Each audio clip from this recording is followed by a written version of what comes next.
여러분 안녕하십니까? 동아이성 방송 채널에서 방영된 한국 뉴스를 수중해 주시기 바랍니다.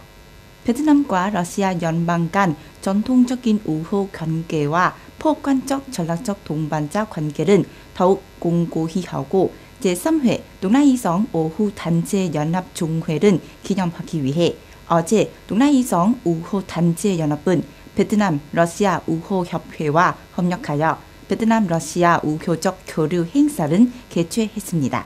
이번 행사에는 사티코프 타무르 사로제비치 주 호치민 러시아 종영사가 참석했으며 동아이성에는 phạm Xuân Hà 성 상임위원회, 성 손전 교육위원장, 동아이성 베트남 러시아 우호 회장이 대표로 참석했습니다. 회의에서 phạm Xuân Hà 회장은 베트남과 러시아 간의 역사적 관계와 반전 과정은 회고했습니다. 베트남과 구수론 현 러시아 연방의 외교 관계는 1950년 1월 30일에 공식적으로 수립되었습니다. 진 14년간 두 나라는 상호 신뢰와 이해를 바탕으로 우호 관계를 지속적으로 발전시켜왔습니다. 특히 베트남 국민이 민족 독립을 위해 긴 세월 동안 도쟁했던 시기에 소련은 항상 함께하며 경제 목구를 지원했고 전쟁 이후에는 베트남 경제, 과학, 교육, 의료 등 여러 핵심 분야를 건설하는 데 기여했습니다. 사티코프 타무르 종영사는 축사에서 이번 행사를 개최해준 동아이성에 감사를 표했으며 이번 행사가 매우 의미 있는 프로그램이 있었다고 평가했습니다. 또한 앞으로 동아이성과 러시아 간 다양한 분야에서의 협력 확대를 희망한다고 밝혔습니다.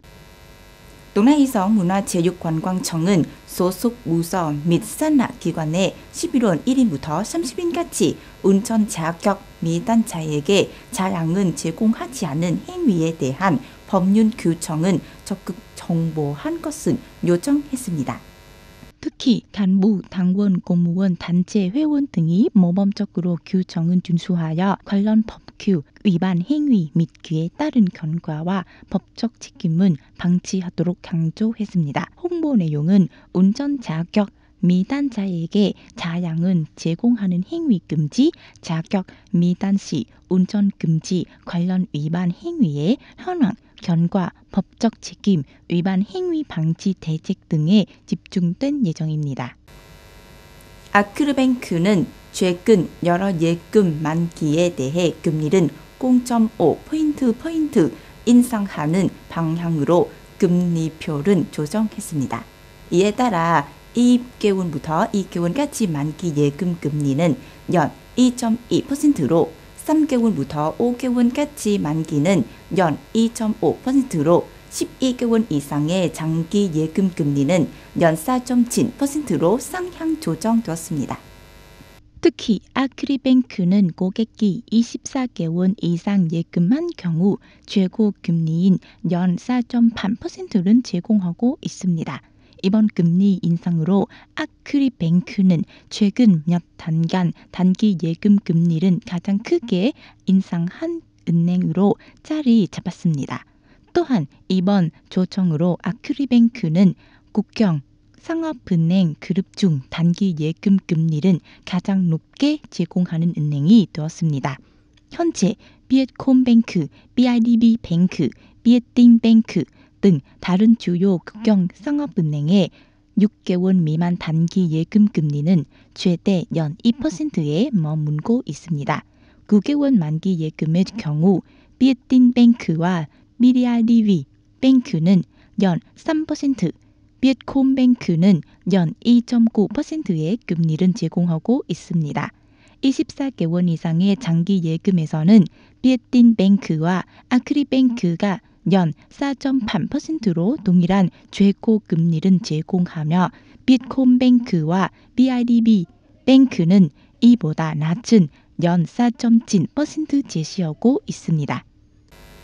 미국 도널드 트럼프 대통령 당선인은 11월 16일 현지 시간에 내각 구성 작업의 일환으로 화석 연료 사용은 강력히 옹호하는 석유 업계 CEO 크리스 사이틀은 에너지부 장관으로 지명했다고 밝혔습니다.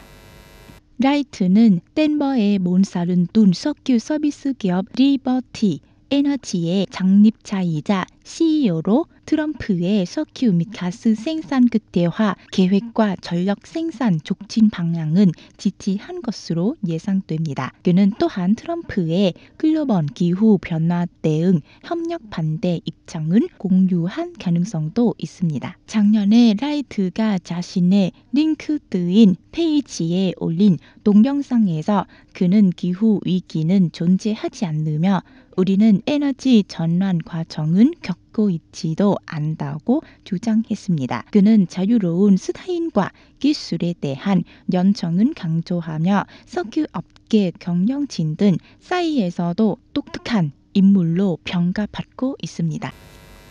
유엔 기후변화협회 사무총장 사이먼 스티엘은 어제 세계 주요 선진국 및 신흥국 그룹 G20 지도자들에게 다음 주 브라질 리우데자네이루에서 열리는 정상회의에서 글로벌 기후 금융 노력을 지지하는 신호를 보낸 것은 좋고 했습니다.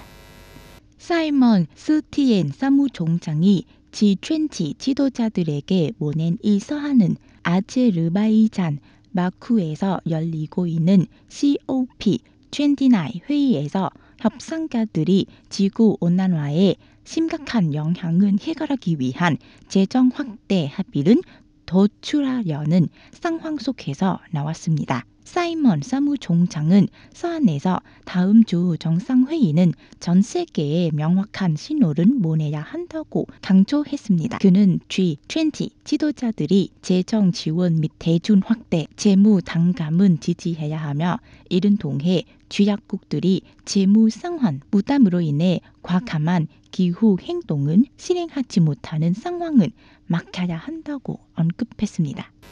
동아이성 방송 채널에서 방영된 한국 뉴스를 시청해 주신 시청자 여러분께 감사드립니다. 안녕히 계시고 다음에 뵙겠습니다.